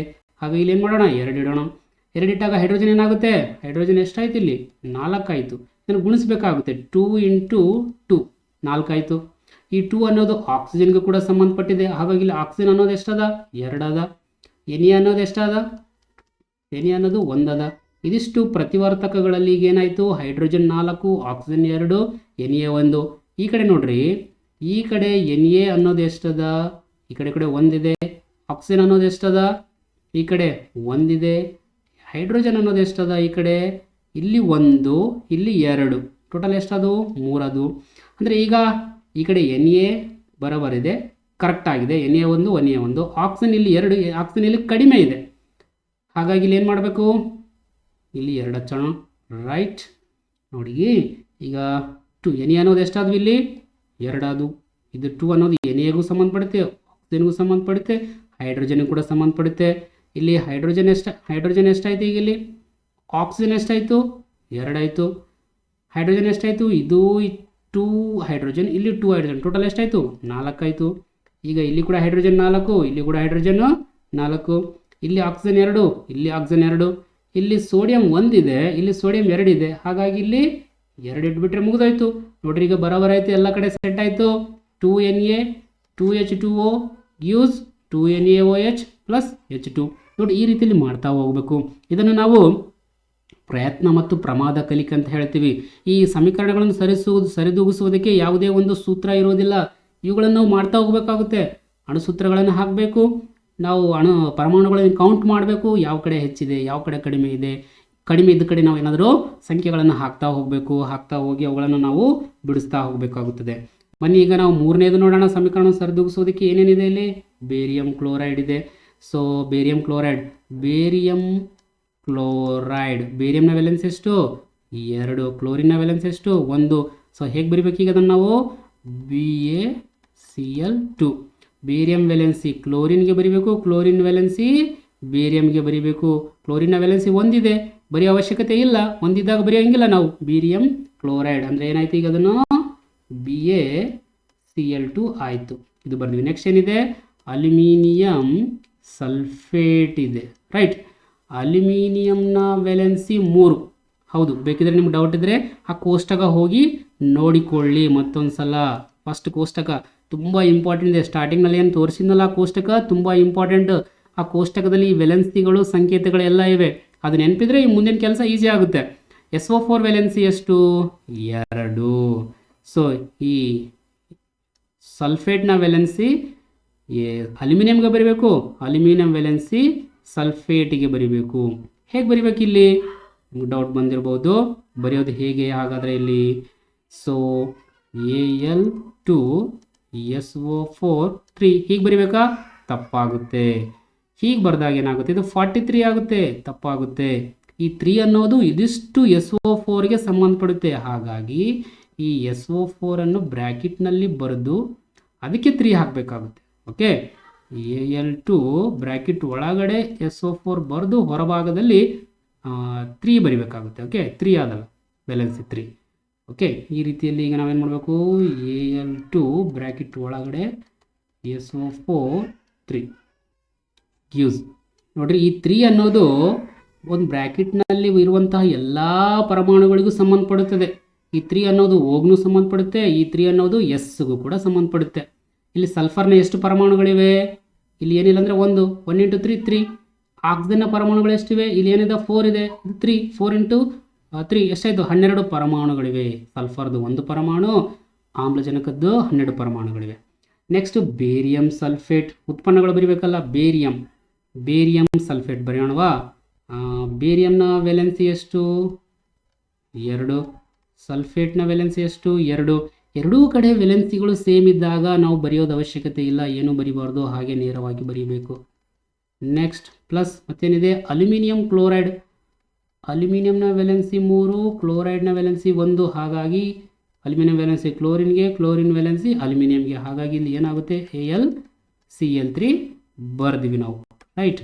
ಇಷ್ಟೆಲ್ಲ ಬರೆದ ನಂತರ ಈಗ ಸರಿದೂಗಿಸಬೇಕಲ್ಲ, ಅದು ಇಂಪಾರ್ಟೆಂಟ್ ಇದೆ. ಸರಿದೂಗಿಸೋದು ಒಂದು ಪ್ರಯತ್ನ ಮತ್ತು ಪ್ರಮಾದ ಕಲಿಕೆ. ಇದಕ್ಕೆ ಯಾವುದೇ ರೀತಿಯ ಫಾರ್ಮುಲಾಗಳು ಇಲ್ಲ, ನಾವು ನೋಡ್ತಾ ಹೋಗಬೇಕಾಗುತ್ತದೆ ಯಾವ ಕಡೆ ಏನಾಗಿದೆ ಅಂತೇಳಿ. ಬೇರಿಯಂ ಇಲ್ಲಿ 1, ಇಲ್ಲಿ 1 ಸರಿದೂಗಿದೆ. ಕ್ಲೋರಿನ್ ಇಲ್ಲಿ 2, ಇಲ್ಲಿ ಕ್ಲೋರಿನ್ ಎಷ್ಟಿದೆ? 3 ಇದೆ. ಕಡಿಮೆ ಯಾವ ಕಡೆ ಇದೆ? ಈ ಕಡೆ ಇದೆ. ಹಾಗಾಗಿ ಏನು ಮಾಡ್ಬೇಕು ನಾವು? ಇಲ್ಲಿ ನಾವು ಕಡಿಮೆ ಇದೆ ಅಲ್ಲ, ಇಲ್ಲಿ 2 ಇಡೋದಕ್ಕಿಂತ ಡೈರೆಕ್ಟಾಗಿ ಒಂದು ಕಡೆ 2 ಇದ್ದು ಇನ್ನೊಂದು ಕಡೆ 3 ಇದ್ದಾಗ ಏನು ಮಾಡಬೇಕಪ್ಪ ಅಂದರೆ ಈ ಕಡೆ 3 ಇಡಬೇಕು, ಈ ಕಡೆ ಇಲ್ಲಿ 2 ಇರಬೇಕು, ಬರೋಬ್ಬರ ಆಗುತ್ತೆ. ಓಕೆ, ನೋಡ್ರಿ ಇಲ್ಲಿ ಬೇರಿಯಂ ಅನ್ನೋದು 1, ಈ ಕಡೆ ಕೂಡ 1 ಸೆಟ್ ಆಯಿತು. ಅಲ್ಯೂಮಿನಿಯಂ ಅನ್ನೋದು ಎಲ್ಲಿಷ್ಟು? 3, ರೈಟ್. ಸೊ ಈ ಕಡೆ ಒಂದು ನಿಮಿಷ ನಾವು ಇದನ್ನು ಮತ್ತೆ ಮಾಡೋಣ. ನಾನು ಈಗಾಗಲೇ ಹೇಳ್ತಾ ಇದ್ದೀನಿ, ಇದು ಒಂದು ಪ್ರಯತ್ನ ಮತ್ತು ಪ್ರಮಾದ ಕಲಿಕೆ ಇದೆ, ಸರಿದೂಗಿಸುವಂಥದ್ದು. ಅದಕ್ಕೆ ಯಾವುದೇ ರೀತಿಯ ಫಾರ್ಮುಲಾಗಳಿರೋದಿಲ್ಲ, ಹಾಗಾಗಿ ಒಂದು ಸ್ವಲ್ಪ ತಪ್ಪಾಗ್ತಾ ಇರುತ್ತದೆ. ಇದು ನಾವು ನೋಡಬೇಕಾಗುತ್ತದೆ. ಒಂದು ಸೆಕೆಂಡ್, ಹೋಗ್ತಾ ಇಲ್ವಲ್ಲ ಇದು, ಒಂದು ನಿಮಿಷ. ಇದನ್ನು ನಾವು ಮತ್ತೊಂದು ಸಲ ಬರೆಯೋಣ. ಈಗ ಇಲ್ಲಿ 2 ಬರೆಯೋಣ. ಓಕೆ, ಮತ್ತೊಂದು ಸಲ ಬರೆದು ನಾವು ಪ್ರಾಕ್ಟೀಸ್ ಮಾಡೋಣ. ಇದಕ್ಕೆ ಬೇರಿಯಂ ಕ್ಲೋರೈಡ್ ಪ್ಲಸ್ ನಾವು ಫಸ್ಟಿಗೆ ಹೇಗಿತ್ತು ಹಾಗೆ ಬರ್ಕೊಂಡ್ಮೇಲೆ ಮತ್ತೊಂದು ಸಲ ಸರಿದೂಗಿಸೋದಕ್ಕೆ ನಾವೀಗ ಪ್ರಯತ್ನ ಪಡೋಣ. ಇಷ್ಟಂತೂ ನಿಮಗೆ ಬರ್ಕೊಂಡಿದ್ವಲ್ಲ, ಇದು ಅಂತೂ ಹೇಗೆ ಬಂತು ಗೊತ್ತಾಯ್ತಲ್ಲ, ಇಷ್ಟು ಆಯಿತು. ಈಗ ಮುಂದುವರಿಸಿ ನೋಡೋಣ. ಬೇರಿಯಂ ಅನ್ನೋದು 1, ಇಲ್ಲಿ ಬೇರಿಯಂ ಅನ್ನೋದು 1 ಇದೆ. ಇಲ್ಲಿ ಕ್ಲೋರಿನ್ ಅನ್ನೋದು 2 ಇದೆ, ಇಲ್ಲಿ ಕ್ಲೋರಿನ್ ಅನ್ನೋದು 3 ಇದೆ. ಅಂದರೆ ಕಡಿಮೆ ಈ ಕಡೆ ಇದೆ, ರೈಟ್. ಇಲ್ಲಿ ನಾವು ಸ್ವಲ್ಪ ತಪ್ಪು ಮಾಡಿದ್ವಿ. ಅವಸರವೇ ಅಪಘಾತಕ್ಕೆ ಕಾರಣ ಅಂತಾರಲ್ಲ, ನಾವು ಕ್ಲೋರಿನನ್ನು ಸರಿದೂಗಿಸೋದಕ್ಕೆ ಹೋಗಿ ಇಲ್ಲಿ ಅಲ್ಯೂಮಿನಿಯಂ ಸ್ಥಾನದಲ್ಲಿ ಬರೆದಿದ್ವಿ, ಹೌದಿಲ್ಲ? ಸ್ವಲ್ಪ ಅದಕ್ಕೆ ಪರೀಕ್ಷೆಯಲ್ಲಿ ಕೂಡ ತಾವು ಅವಸರ ಮಾಡೋದಕ್ಕೆ ಹೋಗಬಾರ್ದು. ನಾನು ಸ್ವಲ್ಪ ಬೇಗವಾಗಿ ಶಾರ್ಟ್ಕಟ್ನಲ್ಲಿ ಹೇಳೋದಕ್ಕೆ ಹೋಗ್ತಾ ಇದ್ದೆ, ಅದಕ್ಕೆ ಮಿಸ್ಟೇಕ್ ಆಯಿತು. ಸ್ಟೆಪ್ ಬೈ ಸ್ಟೆಪ್ ನಾವು ನಿಧಾನವಾಗಿ ಮಾಡ್ತಾ ಹೋದರೆ ಯಾವುದೇ ರೀತಿಯಾಗಿ ತಪ್ಪಾಗಕ್ಕೆ ಸಾಧ್ಯನೇ ಇಲ್ಲ. ಸ್ಟೆಪ್ ಬೈ ಸ್ಟೆಪ್ ಅಂತಂದರೆ ಈ ರೀತಿ ನಾವು ಡಿಟೇಲ್ ಆಗಿ BA ಅನ್ನೋದು ಎಷ್ಟು ಇಲ್ಲಿ 1 ಇದೆ, ಇಲ್ಲಿ B ಅನ್ನೋದು ಎಷ್ಟಿದೆ? 1 ಇದೆ. ಈ ರೀತಿ ನೋಡ್ಕೊತ ಹೋಗ್ಬೇಕಾಗುತ್ತೆ. ಕ್ಲೋರಿನ್ ಅನ್ನೋದು ಎಷ್ಟಿದೆ? ಇಲ್ಲಿ 2 ಇದೆ. ಇಲ್ಲಿ ಕ್ಲೋರಿನ್ ಅನ್ನೋದು ಎಷ್ಟಿದೆ? 3 ಇದೆ. ಅಂದರೆ ಕಡಿಮೆ ಯಾವ ಕಡೆ ಇದೆ? ಈ ಕಡೆ ಇದೆ. ಹಾಗಾಗಿ ನಾವು ಇಲ್ಲಿ ಏನು ಮಾಡಬೇಕಾಗುತ್ತದೆ? ಇಲ್ಲಿ 2 ಇಡಬೇಕು. ಅವಾಗ ಏನಾಗುತ್ತೆ? ಇಲ್ಲಿ BA ಅನ್ನೋದು ಎಷ್ಟಾಯಿತು? 2 ಆಯಿತು. ಹಾಗಾಗಿ ನಾವೇನು ಮಾಡಬೇಕು? ಇಲ್ಲಿ 2 ಇಡಬೇಕು. ಅವಾಗ ಇಲ್ಲಿ BA ಕೂಡ 2 ಆಯಿತು, ರೈಟ್. ಇಲ್ಲಿ ಕ್ಲೋರಿನ್ ಅನ್ನೋದು ಎಷ್ಟಾಯಿತು? ಈಗ 4 ಆಯಿತು, ರೈಟ್. ಬಟ್ ಇಲ್ಲಿ ಕ್ಲೋರಿನ್ ಅನ್ನೋದು 3 ಇದೆ. ಹಾಗಾಗಿ ನಾವು ಏನು ಮಾಡಬೇಕಾಗುತ್ತದೆ? ಈಗ ಇದನ್ನು ಹೆಚ್ಚಿಗೆ ಮಾಡಬೇಕಲ್ಲ, ಹಾಗಾಗಿ ನಾವಿಲ್ಲಿ 2 ಇಡಬೇಕಾಗುತ್ತದೆ. 2 ಇಟ್ಟರೇನಾಯಿತು? ಕ್ಲೋರಿನ್ ಅನ್ನೋದು ಎಷ್ಟಾಗುತ್ತದೆ? ಈಗ 2 × 3 6 ಆಗುತ್ತದೆ, ರೈಟ್. ಈ 2 ಅನ್ನೋದು ಪೂರ್ತಿ ಅಣುಸೂತ್ರಕ್ಕೆ ಸಂಬಂಧಪಡುತ್ತದೆ. ಓಕೆ, ಕ್ಲೋರಿನ್ ಅನ್ನೋದು ಎಷ್ಟಾಯ್ತು? ಈಗ 6 ಆಯಿತು. ಇಲ್ಲಿ ಕ್ಲೋರಿನ್ ಅನ್ನೋದು ಮತ್ತೆ ಇಲ್ಲಿ ಕಡಿಮೆ ಆಯ್ತಲ್ಲ, ಹಾಗಾಗಿ ಇಲ್ಲಿ ನಾವೇನು ಮಾಡಬೇಕು? 3 ಇಡಬೇಕಾಗುತ್ತೆ. ಇಲ್ಲಿ ಕ್ಲೋರಿನ್ ಸಂಖ್ಯೆ ಹೆಚ್ಚಿಗೆ ಮಾಡ್ಕೋಬೇಕಲ್ಲ, ಹಾಗಾಗಿ ನಾವೇನು ಮಾಡೋಣ? ಇಲ್ಲಿ ಕ್ಲೋರಿನ್ ಹೆಚ್ಚಿಗೆ ಮಾಡ್ಕೋ ಸಲುವಾಗಿ ಇಲ್ಲಿ 3 ಇಡೋಣ. ಸೊ ಕ್ಲೋರಿನ್ ಎಷ್ಟಾಯಿತು? 3 × 2 6 ಆಯಿತು. ಅದರ ಜೊತೆಯಲ್ಲಿ BA ಕೂಡ ಹೆಚ್ಚಿಗಾಯಿತು, ಹಾಗಾಗಿ ಇಲ್ಲಿ ಕೂಡ ನಾವು ಇದನ್ನು 3 ಮಾಡಬೇಕಾಗುತ್ತೆ, ರೈಟ್. 3BA, ಇದು ಕೂಡ 3 ಆಯಿತು, ಇದು ಕೂಡ 3 ಆಯಿತು. ಕ್ಲೋರಿನ್ 6 ಆಯಿತು, ಇಲ್ಲಿ ಕ್ಲೋರಿನ್ 6 ಆಯಿತು. Next aluminium. ಅಲ್ಯೂಮಿನಿಯಂ ಅನ್ನೋದು ಇಲ್ಲಿ 2, ಸೊ ಇಲ್ಲಿ ಕೂಡ ಅಲ್ಯೂಮಿನಿಯಂ ಅನ್ನೋದು 2. ಸೊ ಅಲ್ಯೂಮಿನಿಯಂ 2 ಪರಮಾಣುಗಳು, ಈ ಕಡೆ ಕೂಡ ಅಲ್ಯೂಮಿನಿಯಂ 2 ಪರಮಾಣುಗಳು. ಅದೇ ರೀತಿಯಲ್ಲಿ ಈ S ಅನ್ನೋದು ನೋಡಿ, S ಅನ್ನೋದು ಎಷ್ಟವ? ಇಲ್ಲಿ 3 ಅವ. ಈ 3 ಅನ್ನೋದು S ಕೂಡ ಸಂಬಂಧಪಡ್ತದೆ ಅಂತ ಹೇಳಿದ್ದೀನಿ. ಅದೇ ರೀತಿಯಲ್ಲಿ ಇಲ್ಲಿ ಕೂಡ S ಅನ್ನೋದು 3 ಅವ, ರೈಟ್. ನೋಡಿ, ಸ್ವಲ್ಪ ಈ ರೀತಿಯಲ್ಲಿ ನೀವು ನಿಧಾನ ಒಂದು ಮಾಡಿದ್ರೆ ಕೂಡ ತಮಗೆ ಬರುತ್ತೆ. O ಅನ್ನೋದು ಎಷ್ಟವ? ಇಲ್ಲಿ S ಅನ್ನೋದು 3 ಬರೋಬರ ಆಯಿತು. ಆಮೇಲೆ O ಅನ್ನೋದು ಎಷ್ಟವ? 4 × 3 12 ಪರಮಾಣುಗಳವ. ಅದೇ ರೀತಿಯಲ್ಲಿ ಇಲ್ಲಿ ನೋಡ್ರಿ, O ಅನ್ನೋದು ಎಷ್ಟವ? ಇಲ್ಲಿ O ಅನ್ನೋದು ಕೂಡ 12 ಆಗ್ತವೆ. ಇಲ್ಲಿ 3 ಇದೆ, ಇಲ್ಲಿ 4 ಇದೆ. 3 4 12 ನೋಡ್ರಿ. ಈ 4 ಅನ್ನೋದು O ಮಾತ್ರನೇ ಸಂಬಂಧಪಡುತ್ತೆ. ಓಕೆ, ನೆನ್ಪಿಟ್ಕೋಬೇಕು. ಯಾವುದೇ ಒಂದು ಪರಮಾಣುವಿನ ಕೆಳಭಾಗದಲ್ಲಿ ಬರೆದಿದ್ರೆ ಅದಕ್ಕೆ ಮಾತ್ರ ಸಂಬಂಧಪಡುತ್ತೆ. ಈ ರೀತಿಯಲ್ಲಿ ಮುಂಭಾಗದಲ್ಲಿ ಬರೆದ್ರೆ ಪೂರ್ತಿಯಾಗಿ ಆ ಒಂದು ಅಣುಸೂತ್ರಕ್ಕೆ ಅದು ಸಂಬಂಧಪಡುತ್ತೆ. ಈ ರೀತಿಯಲ್ಲಿ ನಾವು ಸಮೀಕರಣವನ್ನು ಸರಿದೂಗಿಸಿದ್ವಿ. ಇದು ನೆಕ್ಸ್ಟ್ ನೋಡೋಣ. ಈಗ ನೆಕ್ಸ್ಟ್ ಮತ್ತೊಂದಿದೆ ಮ್ಯಾಗ್ನೇಷಿಯಂನ ಅಣುಸೂತ್ರ ಏನು? Mg ಪ್ಲಸ್ ಹೈಡ್ರೋಕ್ಲೋರಿಕ್ ಆಮ್ಲದ ಅಣುಸೂತ್ರ ನಿಮ್ಗೆ ಗೊತ್ತೇ ಇದೆ, HCl. ನೆನ್ಪಿಟ್ಕೋಬೇಕು ಕೆಲವೊಂದು ಅಣುಸೂತ್ರಗಳು ಈಸಿಯಾಗಿ. ಆಮೇಲೆ magnesium chloride, magnesium valency 2, chlorine valency 1. ಇದನ್ನು ಕ್ರಾಸ್ ಮಾಡಿ ಏನು ಮಾಡಬೇಕಾಗುತ್ತೆ? ಬರಿಬೇಕಾಗುತ್ತೆ ನೀವು. ಸೊ ಮ್ಯಾಗ್ನೀಷಿಯಂ ಕ್ಲೋರೈಡ್ ಈ ರೀತಿಯಲ್ಲಿ ಬರಿಬೇಕಾಗುತ್ತೆ. ಬರೆಯೋಣ, ರೈಟ್. ಆಮೇಲೆ ಲಾಸ್ಟ್ಗೆ ಏನಿದೆ? ಹೈಡ್ರೋಜನ್ ಸಿಂಗಲ್ ಇತ್ತಂದರೆ ಏನು ಮಾಡಬೇಕಾಗುತ್ತೆ? ನಾವು H2 ಬರಿಬೇಕಾಗುತ್ತದೆ. ಸೊ ಇಷ್ಟು ಬರೆದ ಮೇಲೆ ಈಗ ನಾವೇನು ಮಾಡಬೇಕು? ಈಗ ಅದನ್ನು ಸರಿದೂಗಿದೆಯಲ್ಲ ಅಂತ ನಾವು ಚೆಕ್ ಮಾಡಬೇಕಾಗುತ್ತೆ. ಇಲ್ಲಿ Mg ಅನ್ನೋದು 1, ಇಲ್ಲಿ Mg ಅನ್ನೋದು 1, ಹೈಡ್ರೋಜನ್ 1 ಇದೆ, ಈ ಕಡೆ ಹೈಡ್ರೋಜನ್ 2 ಇದೆ. ಕಡಿಮೆ ಇದ್ದ ಕಡೆ ಏನು ಮಾಡಬೇಕಲ್ಲ, ಈ ಕಡೆ 2 ಇಟ್ವಿ. ಸೊ 2 ಇಟ್ಟಾಗ ಏನಾಯಿತು? ಇಲ್ಲಿ 2H, ಇಲ್ಲಿ 2H, Cl ಅನ್ನೋದು 2, ಇಲ್ಲಿ Cl ಅನ್ನೋದು 2. ನೋಡ್ರಿ ಸರಿದೂಗಿದೆ. ಎಷ್ಟು ಬೇಗ ಆಯ್ತು ನೋಡ್ರಿದ್ದು. ಕೆಲವೊಂದು ಸಲ ಬೇಗ ಆಗುತ್ತೆ, ಕೆಲವೊಂದು ಸಲ ನಾವು ನೋಡಬೇಕಾಗುತ್ತೆ ಕ್ರಾಸ್ ಚೆಕ್ ಮಾಡಿ. ಓಕೆ, ನೆಕ್ಸ್ಟ್ ಈಗ ನಾವು ಮೂರನೇದು ನೋಡೋಣ. ಮತ್ತೊಂದು ಏನೇನು ಕೊಟ್ಟಿದ್ದಾರೆ ನೋಡ್ರಿ ಉತ್ಪನ್ನಗಳನ್ನು. ನೀವು ವಿಡಿಯೋವನ್ನು ಪಾಸ್ ಮಾಡಿ ನನಗಿಂತ ಮುಂಚೆನೇ ಮಾಡೋದಕ್ಕೆ ಕೂಡ ಪ್ರಯತ್ನ ಮಾಡ್ತಾ ಇರಬೇಕು. ಸೊ ಪೊಟ್ಯಾಷಿಯಂ ಬ್ರೋಮೈಡ್, ಪೊಟ್ಯಾಷಿಯಂ ಸಂಕೇತ K, ಬ್ರೋಮೈಡ್ ಸಂಕೇತ Br. ಸೊ ಎರಡರ ಒಂದು ವೆಲೆನ್ಸಿ ಸೇಮ್ ಇರುತ್ತೆ. ಪೊಟ್ಯಾಷಿಯಂ ವೆಲೆನ್ಸಿ ಮತ್ತು ಬ್ರೋಮೈಡ್ ವೆಲೆನ್ಸಿ ಒಂದೇ. ಹೌದಾ? ಬೇಕಿದ್ರೆ ನೀವು ನೋಡ್ಕೋಬೋದು ಹೋಗಿ. ಪೊಟ್ಯಾಷಿಯಂ ಮತ್ತು Br ನೋಡ್ರಿ, ಪೊಟ್ಯಾಷಿಯಂ ಇಲ್ಲಿದೆ ಮತ್ತು ಬ್ರೋಮೈಡ್ ಇಲ್ಲಿದೆ. ನೆನ್ಪಿಟ್ಕೋಬೇಕು. ಎರಡರ ವೆಲೆನ್ಸಿ ಎಷ್ಟಿದೆ? ಒಂದಿದೆ, ಸೇಮ್. ಹಾಗಾಗಿ ನಾನು ಹೇಳ್ತಾ ಇದ್ದೀನಿ, ಆ ಒಂದು ಕೋಷ್ಟಕವನ್ನು ತಾವು ಸರಿಯಾಗಿ ನೆನ್ಪಿಟ್ಕೋಬೇಕಾಗುತ್ತದೆ. ಎರಡು ಕಡೆ ವೆಲೆನ್ಸಿಗಳು ಸೇಮ್ ಇದ್ದಾಗ ನಾವು ಏನು ಮಾಡಬೇಕು? ಡೈರೆಕ್ಟಾಗಿ ಹಾಗೆ ಬರಿಬೇಕು. KBr plus barium iodide. So barium valency ಮತ್ತು ಅಯೋಡೈಡ್ ವೆಲೆನ್ಸಿಗಳನ್ನು ಕ್ರಾಸ್ ಮಾಡಬೇಕಾಗುತ್ತದೆ. Barium valency 2, iodide valency 1, right. So cross ಮಾಡಿದಾಗ ನೋಡಿ Ba1I2 ಆಗುತ್ತೆ, ರೈಟ್. Ba2 ನೋಡ್ರಿ. ಅಯೋಡೈಡ್ ವೆಲೆನ್ಸಿ ಎಷ್ಟು? ಕನ್ಫ್ಯೂಸ್ ಇದ್ದರೆ ಒಂದ್ಸಲ ನೋಡ್ಕೊಳ್ಳಿ. ನೋಡ್ರಿ, ಅಯೋಡೈಡ್ ವೆಲೆನ್ಸಿ 1 ಇದೆ. ಅಯೋಡೈಡ್ ಇಲ್ಲಿದೆ ನೋಡ್ರಿ. ಅಯೋಡೈಡ್, ಐ ಅಂದರೆ ಅಯೋಡೈಡ್ ವೆಲೆನ್ಸಿ ಕೂಡ ಒಂದೇ ಇದೆ. ಹಾಗಾಗಿ ಇಲ್ಲಿ ನಾವು ಬರೆದಿದ್ದು ಕರೆಕ್ಟ್ ಇದೆ ಅಂತ ಅರ್ಥ. So iodide valency 1, barium valency 2, ಹಾಗಾಗಿ ಬೇರಿಯಂನ ವೆಲೆನ್ಸಿ ಅಯೋಡೈಡ್ಗೆ ಬರೆದಿದ್ದೇವೆ. ಆಮೇಲೆ ಪೊಟ್ಯಾಷಿಯಂ ಅಯೋಡೈಡ್, ಪೊಟ್ಯಾಷಿಯಂ ವೆಲೆನ್ಸಿ ಕೂಡ ಒಂದೇ, ಈಗಲೇ ನಾವು ಮಾಡಿದ್ದೇವೆ. ಪೊಟ್ಯಾಷಿಯಂ ವೆಲೆನ್ಸಿ 1, ಅಯೋಡೈಡ್ ವೆಲೆನ್ಸಿ ಕೂಡ ಒಂದೇ, ಹಾಗಾಗಿ ಡೈರೆಕ್ಟ್ Ki ಅಂತ ಬರ್ದೀವಿ, ರೈಟ್.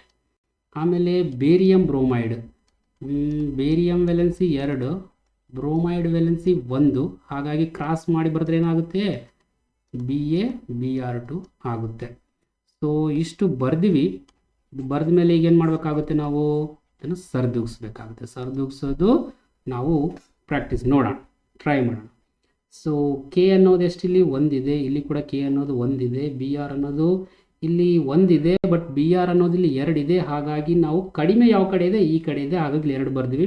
ಇಲ್ಲಿ 2K ಆಗುತ್ತೆ, ಇಲ್ಲಿ 1K ಇದೆ, ಹಾಗಾಗಿ ಇಲ್ಲಿ ಕೂಡ 2K ಬರ್ದಿವಿ, ರೈಟ್. ಈಗ K ಅನ್ನೋದು ಇಲ್ಲಿ 2 ಆಯಿತು, ಇಲ್ಲಿ ಕೂಡ 2. Br ಅನ್ನೋದು 2, ಇಲ್ಲಿ ಕೂಡ Br ಅನ್ನೋದು 2.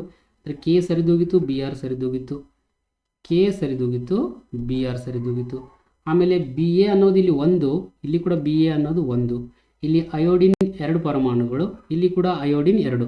ಈ 2 ಅನ್ನೋದು I ಕೂಡ ಸಂಬಂಧಪಡುತ್ತೆ. ಹಾಗಾಗಿ ಇಡೀ ನಮ್ಮ ಸಮೀಕರಣ ಏನಾಯ್ತು? ಈಗ ಸರಿದೂಗಿತು ಅಂತ ಅರ್ಥ. ನೋಡಿ ಎಷ್ಟು ಬೇಗ ಆಯಿತು.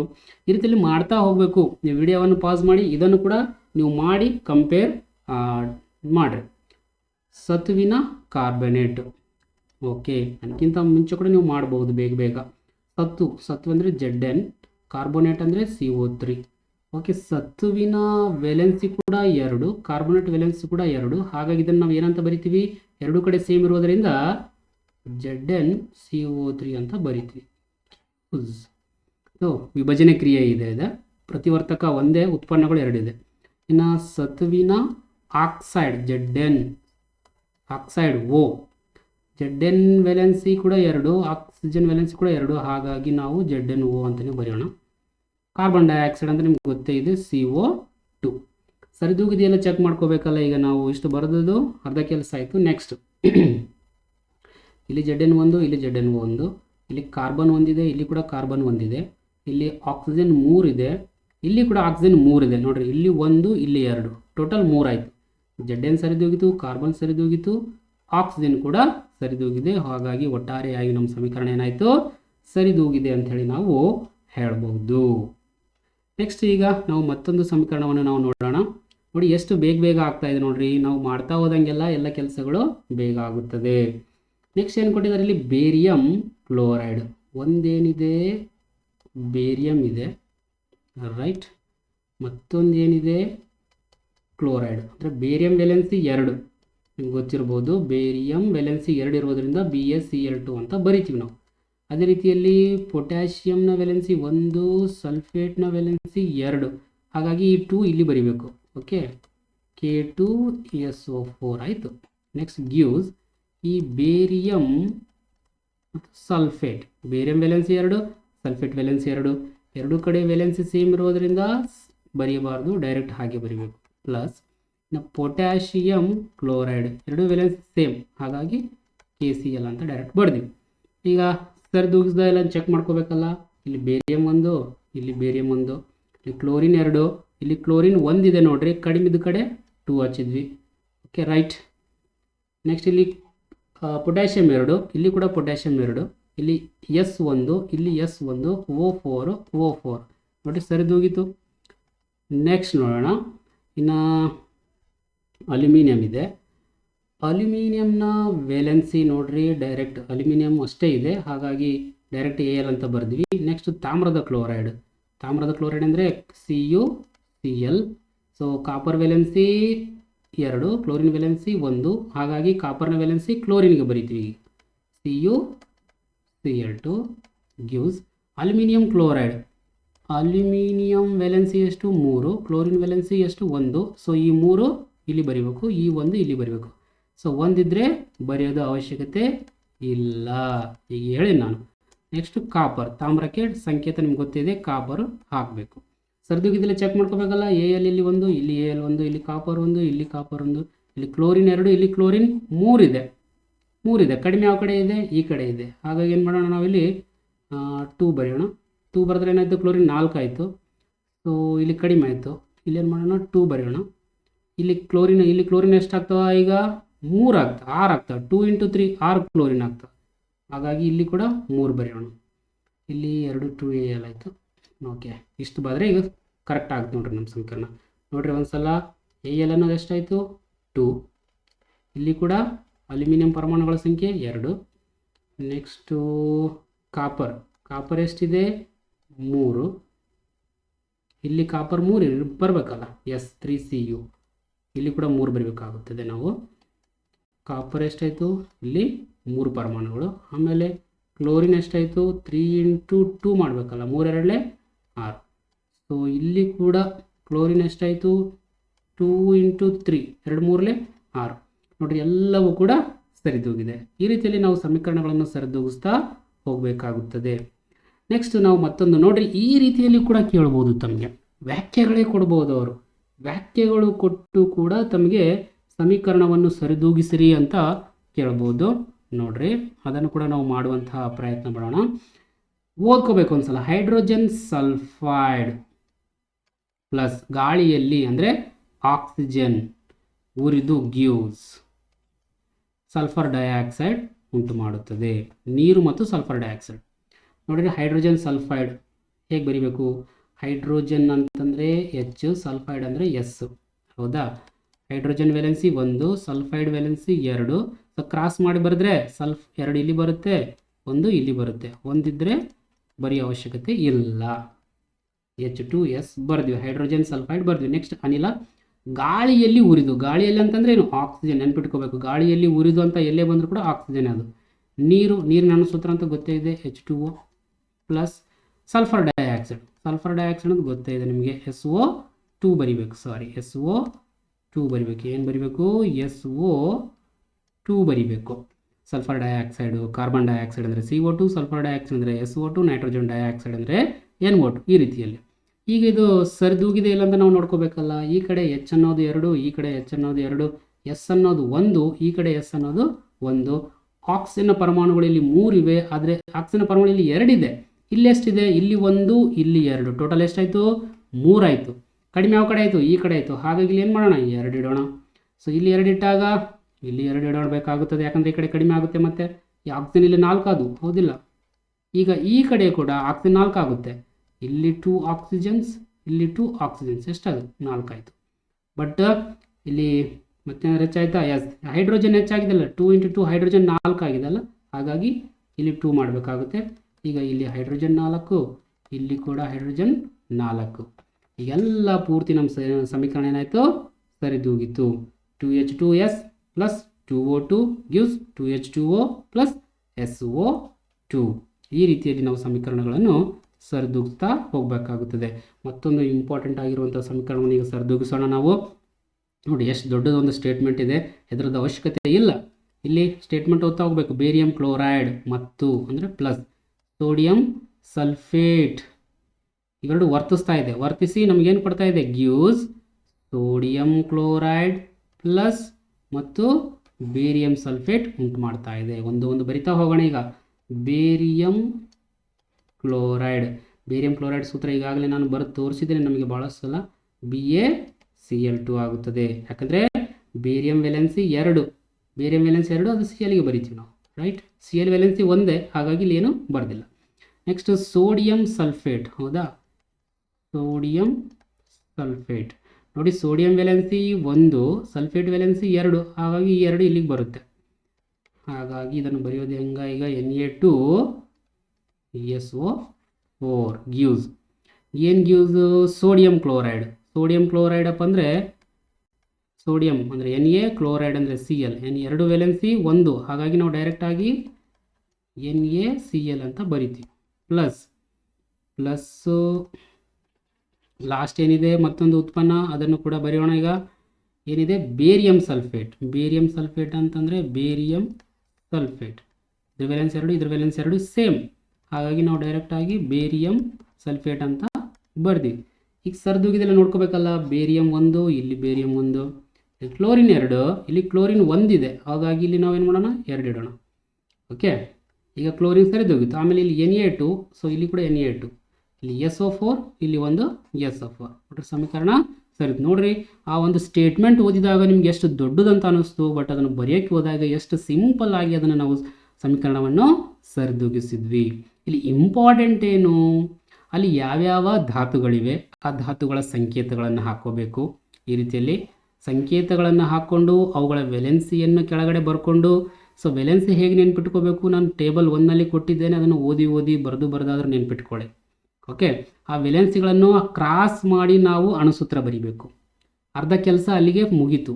ಆಮೇಲೆ ಸಮೀಕರಣ ಸರಿದೂಗಿದೆಯಿಲ್ಲ ಅಂತ ಚೆಕ್ ಮಾಡ್ತಾ ಹೋಗ್ಬೇಕು ಅಷ್ಟೇ. Very simple. ಈಗ ನೆಕ್ಸ್ಟ್ ಈ ರೀತಿಯಲ್ಲಿ ನಿಮಗೆ ಡೈರೆಕ್ಟಾಗಿ ಈಗ ಏನು ಮಾಡ್ಬೋದು? ಇಲ್ಲಿಯ ತನಕ ಈ ಥರ ವ್ಯಾಖ್ಯೆಗಳ ರೂಪದಲ್ಲಿ ಅವ್ರು ಕೊಟ್ಟಿರ್ತಾರೆ, ಅಕ್ಷರಗಳ ರೂಪದಲ್ಲಿ ಕೊಟ್ಟಿರ್ತಾರೆ. ನೆಕ್ಸ್ಟ್ ಏನಪ್ಪ ಅಂದರೆ ಅವರು ಈ ರೀತಿಯಲ್ಲೂ ಕೂಡ ಅವರೇ ಒಂದು ಸಮೀಕರಣ ಕೊಟ್ಟಿರ್ತಾರೆ ನಿಮಗೆ ಪರೀಕ್ಷೆಗೆ. ಅದು ಸರಿದೂಗಿದೆಯಾ ಇಲ್ಲ ಅಂತ ಜಸ್ಟ್ ನೋಡಬೇಕಾಗುತ್ತೆ ನಾವು, ಹೌದಾ? ನೋಡಿ ಡಿಟೇಲಾಗಿ ನೋಡ್ತಾ ಹೋಗೋಣ. ಇಲ್ಲೇನಿದೆ? HNO3, ಓಕೆ, ನೈಟ್ರಿಕ್ ಆಮ್ಲ ಇದೆ. H ಅನ್ನೋದು ಇಲ್ಲಿ ಎಷ್ಟಿವೆ? 1 ಇದೆ. ಈ ಕಡೆ H ಅನ್ನೋದು 2 ಇದೆ, ಹಾಗಾಗಿ ನಾವೇನು ಮಾಡೋಣ? ಇಲ್ಲಿ 2 ಇಟ್ಟು ಬಿಡೋಣ, ರೈಟ್? ಈಗ H ಅನ್ನೋದು ಇಲ್ಲಿ 2 ಆಯಿತು, ಇಲ್ಲಿ ಕೂಡ 2 ಆಯಿತು. ಆಮೇಲೆ ಇಲ್ಲಿ N ಅನ್ನೋದು ಎಷ್ಟಾಯಿತು? ಈಗ ನೈಟ್ರೋಜನ್ 2 ಅದ, ಸೊ ಇಲ್ಲಿ ಕೂಡ N ಅನ್ನೋದು 2 ಅದ. ಈ N ಈ 2ಗೆ ಕೂಡ ಈ 2 ಅನ್ನೋದು Nಗೆ ಸಂಬಂಧಪಡುತ್ತೆ, 2 ಅನ್ನೋದು Oಗೆ ಕೂಡ ಸಂಬಂಧಪಡುತ್ತೆ. ಸೊ N ಅನ್ನೋದು ಸರಿದೂಗಿತು. ಈ O ಅನ್ನೋದು ಎಷ್ಟವ? ಇಲ್ಲಿ 3 ಇದೆಯಲ್ಲ, ಈ 3 ಅನ್ನೋದು Oಗೆ ಮಾತ್ರ ಸಂಬಂಧಪಡುತ್ತೆ. ಪ್ಲಸ್ ಈ 2 ಎಲ್ಲದಕ್ಕೆ ಸಂಬಂಧಪಡುತ್ತೆ, ರೈಟ್? 2 × 3 ಎಷ್ಟು? 6 ಅವ. ಇಲ್ಲಿ ಕೂಡ 3 × 2 6. ಸೊ ಇಲ್ಲಿ ಕೂಡ 6 ಇದೆ, ಇಲ್ಲಿ ಕೂಡ 6 ಇದೆ, ಸರಿದೂಗಿತು. ಉಳಿತೇನು ಲಾಸ್ಟ್? ಕ್ಯಾಲ್ಸಿಯಂ. ಇಲ್ಲಿ ಕ್ಯಾಲ್ಸಿಯಂ 1, ಇಲ್ಲಿ ಕ್ಯಾಲ್ಸಿಯಂ 1, ಇಲ್ಲಿ ಇಲ್ಲಿ ಆಕ್ಸಿಜನ್ ಮತ್ತು ಜಾಸ್ತಿ ಅವ. ಇನ್ನು ಆಕ್ಸಿಜನ್ ಪೂರ್ತಿ ಪ್ರತಿವರ್ತಕ ನೋಡ್ಕೋಬೇಕು. ಅದಕ್ಕೆ ಯಾವಾಗಲೂ ಕೂಡ ನಾವು ಸ್ವಲ್ಪ ಒಂದೇ ನೋಡ್ಕೋಬಾರ್ದು, ಪೂರ್ತಿ ಪ್ರತಿವರ್ತಕ ನೋಡ್ಕೋಬೇಕು, ಪೂರ್ತಿ ಉತ್ಪನ್ನಗಳು ನೋಡ್ಕೋಬೇಕು. ಇಲ್ಲಿ ಆಕ್ಸಿಜನ್ ಅನ್ನೋದು ಒಂದಿದೆ, ಇಲ್ಲಿ ಕೂಡ ಆಕ್ಸಿಜನ್ ಅನ್ನೋದು ಒಂದಿದೆ. ರೈಟ್, ಈಗಾಗಲೇ ಒಂದು ಆಕ್ಸಿಜನ್ ನಾವು ಸರಿದೂಗಿಸಿದ್ವಲ್ಲ, ಇಲ್ಲಿ ಸರಿದೂಗಿತು, ಪರವಾಗಿಲ್ಲ. ಬಟ್ ಯಾವಾಗಲೂ ಕೂಡ ಪೂರ್ತಿಯಾಗಿ ನೋಡ್ಕೋಬೇಕು. ಓಕೆ, ಇಲ್ಲಿ ಹೈಡ್ರೋಜನ್ ಅನ್ನೋದು ಮತ್ತೆ ಬಂತು ನೋಡ್ರಿ. ನಾನು ಇಲ್ಲಿ ಮಾತ್ರ ನೋಡಿದೆ ಹೈಡ್ರೋಜನ್, ಇಲ್ಲಿ ಕೂಡ ಹೈಡ್ರೋಜನ್ ಇತ್ತು, ನಾವು ನೋಡಲಿಲ್ಲ. ರೈಟ್, ಅದಕ್ಕಾಗಿ ನೀವು ಎಕ್ಸಾಮ್ನಲ್ಲಿ ಈ ರೀತಿಯ ತಪ್ಪುಗಳು ಮಾಡಕ್ಕೆ ಹೋಗಬಾರ್ದು. ಪೂರ್ತಿಯಾಗಿ ಪ್ರತಿವರ್ತಕಗಳಲ್ಲಿ ಎಷ್ಟು ಹೈಡ್ರೋಜನ್ಗಳಾವ ಮೊದಲು ನೋಡ್ಕೋಬೇಕು. ರೈಟ್, ಇಲ್ಲಿ ಹೈಡ್ರೋಜನ್ ಮತ್ತೆ ಎಷ್ಟಾದ? 2 ಇದೆ.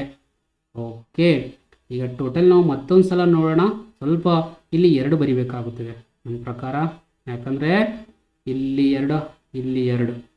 ಇದನ್ನು ಟೋಟಲ್ ಆಗಿ ನಾವು ಮತ್ತೊಂದು ಸಲ ಮಾಡೋಣ. ಸ್ವಲ್ಪ ಕನ್ಫ್ಯೂಸ್ ಆಯಿತು, ಡೋಂಟ್ ವರಿ, ನಾನು ಬಿಡಿಸ್ತೀನಿ ನಿಮಗೆ.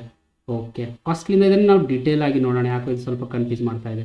ಈ ಕಡೆ ಇಲ್ಲಿ ಒಂದು ಹೈಡ್ರೋಜನ್, ಇಲ್ಲಿ ಒಂದು ಹೈಡ್ರೋಜನ್ 2 ಅವ. ಟೋಟಲ್ ಎಷ್ಟಾಯ್ತು? ಹೈಡ್ರೋಜನ್ 3 ಅದ. ನಾನು ಈಗಾಗಲೇ ಹೇಳಿದ್ದೀನಿ, ಇದು ರಾಸಾಯನಿಕ ಸಮೀಕರಣ ಸರಿದೂಗಿಸೋದೊಂದು ಪ್ರಯತ್ನ ಮತ್ತು ಪ್ರಮಾದ ಕಲಿಕೆ ಇದ್ದ ಹಾಗೆ ಪ್ರಾಕ್ಟೀಸ್ ಮಾಡ್ತಾ ಹೋಗಿ ಬರುತ್ತೆ. ಇದಕ್ಕೇನು ಯಾವುದೇ ರೀತಿಯಲ್ಲಿ ಫಾರ್ಮುಲಾಗಳು ಏನೂ ಇಲ್ಲ. ಇಲ್ಲಿ ಹೈಡ್ರೋಜನ್ 2 ಇದೆ. ಓಕೆ, ನೆಕ್ಸ್ಟ್ ಇಲ್ಲಿ ನೈಟ್ರೋಜನ್ 1 ಇದೆ. ಸೊ ಇಲ್ಲಿ ನೈಟ್ರೋಜನ್ ಎಷ್ಟಿದೆ? 2 ಇದೆ. ರೈಟ್, 2 ಇಲ್ಲಿ ಈ ನೈಟ್ರೋಜನ್, ಈ 2 ಅನ್ನೋದು ನೈಟ್ರೋಜನ್ಗೆ ಸಂಬಂಧಪಡುತ್ತೆ. ಬ್ರ್ಯಾಕೆಟು ಬರೆದು ಅದರ ಕೆಳಭಾಗದಲ್ಲಿ ಏನಾದ್ರು ಬರೆದ್ರೆ ಪೂರ್ತಿ ಬ್ರ್ಯಾಕೆಟಿಗೆ ಸಂಬಂಧಪಡುತ್ತೆ ಆ ಸಂಖ್ಯೆ. ಈ 2 ಅನ್ನೋದು ಓಗ್ನು ಸಂಬಂಧಪಡುತ್ತೆ, ಈ 2 ಅನ್ನೋದು ಎನ್ಗೂ ಸಂಬಂಧಪಡುತ್ತೆ. ಈ 2 ಅನ್ನೋದು ಸಿ ಎಗೆ ಸಂಬಂಧಪಡಲ್ಲ, ಯಾಕಂದರೆ ಇಲ್ಲಿಗೆ ಬ್ರ್ಯಾಕೆಟ್ ಕ್ಲೋಸ್ ಆಗಿದೆ. ಓಕೆ, ನೆಕ್ಸ್ಟು ಇಲ್ಲಿ ಓ ಅನ್ನೋದು ಎಷ್ಟವ? ಟೋಟಲ್ 3, ಇಲ್ಲಿ 3, ಇಲ್ಲಿ 2, ಟೋಟಲ್ ಎಷ್ಟಾಯಿತು? 5 ಆಯಿತು. ಈ ಕಡೆ ಓ ಅನ್ನೋ ಎಷ್ಟವ ನೋಡೋಣ. 3 × 2 6, ಇಲ್ಲಿ ಒಂದು ಓ 7 ಅವ. ಓಕೆ, ಏನಾದ್ರು ಕನ್ಫ್ಯೂಸ್ ಆದರೆ ಈ ರೀತಿಯಲ್ಲಿ ನೀವು ಸ್ಟೆಪ್ ಬೈ ಸ್ಟೆಪ್ ಮಾಡ್ಕೋತಾ ಹೋಗ್ರಿ. ನಿಮ್ಗೆ ಈಜಿ ಅನ್ನಿಸ್ತು ಡೈರೆಕ್ಟಾಗಿ ಮಾಡ್ತಾ ಹೋಗ್ರಿ. ರೈಟ್, ನೆಕ್ಸ್ಟ್ ಕ್ಯಾಲ್ಸಿಯಂ ಎಷ್ಟದ? ಇಲ್ಲಿ 1 ಇದೆ. ರೈಟ್, ಒಂದೇ ಇದೆಯಲ್ಲ. ರೈಟ್, ಈ ಕಡೆ ಕ್ಯಾಲ್ಸಿಯಂ ಎಷ್ಟಿದೆ? 1 ಇದೆ. ನೋಡಿ, ಎಲ್ಲವೂ ಬರ್ಕೊಂಡಿವಲ್ಲ. ರೈಟ್, ಹೈಡ್ರೋಜನ್ ಬರ್ಕೊಂಡಿವಿ, ನೈಟ್ರೋಜನ್ ಬರ್ಕೊಂಡಿವಿ, ಆಕ್ಸಿಜನ್ ಬರ್ಕೊಂಡಿವಿ, ಕ್ಯಾಲ್ಸಿಯಂ ಬರ್ಕೊಂಡಿವಿ, ಎಲ್ಲ ಬರ್ಕೊಂಡಿವಿ. ಸೊ ಫಸ್ಟ್ ನಾವು ನೋಡ್ತಾ ಹೋಗೋಣ. ಈ ಕಡೆ ಹೈಡ್ರೋಜನ್ 3 ಇದೆ, ಈ ಕಡೆ ಹೈಡ್ರೋಜನ್ 2 ಇದೆ. ಅಂದರೆ ಈ ಕಡೆ ಕಡಿಮೆ ಇದೆ, ಈ ಕಡೆ ಕಡಿಮೆ ಇದೆಯಲ್ಲ, ಅದಕ್ಕಾಗಿ ನಾವೇನು ಮಾಡೋಣ, ಇಲ್ಲಿ 2 ಇಟ್ಬಿಡೋಣ. ಈ ಕಡೆ ಹೈಡ್ರೋಜನ್ ಎಷ್ಟಾಯ್ತು? ಈಗ 4 ಆಯಿತು. ಈ ಕಡೆ ಹೈಡ್ರೋಜನ್ ಕಡಿಮೆ ಆಯಿತು. ಹಾಗಾಗಿ ನಾವು ಏನು ಮಾಡೋಣಪ್ಪ ಅಂದರೆ ಈಗ ಇಲ್ಲಿ ಒಂದು 2 ಬಡಿಯೋಣ. ಓಕೆ, ಈಗ ಎಷ್ಟಾಯಿತು ಹೈಡ್ರೋಜನ್? ಈ ಕಡೆ 2H, ಇದು H, ಈ ಕಡೆ ಕೂಡ ಹೈಡ್ರೋಜನ್ 4 ಆಯಿತು. ಬಟ್ ಈಗ ಓ ಅನ್ನೋದು ನಾವು ನೋಡ್ತಾ ಹೋಗೋಣ. ಈ ಕಡೆ ಮೊದಲೇ ಓ ಎಷ್ಟಿದ್ವು? ಈಗ 7 ಇದ್ವು. ಈ ಕಡೆ ಓ ಮತ್ತೊಂದು ಸಲ ಎಣಿಸ್ಕೊರಿ. 3 2 6 ಪ್ಲಸ್ ಈಗ ಇದು ಒಂದು 2 ಇಟ್ಟಿವಲ್ಲ, 6 2 8 ಆಯಿತು. ರೈಟ್, ಈ ಕಡೆ ಎಣಿಸ್ತಾ ಹೋಗೋಣ.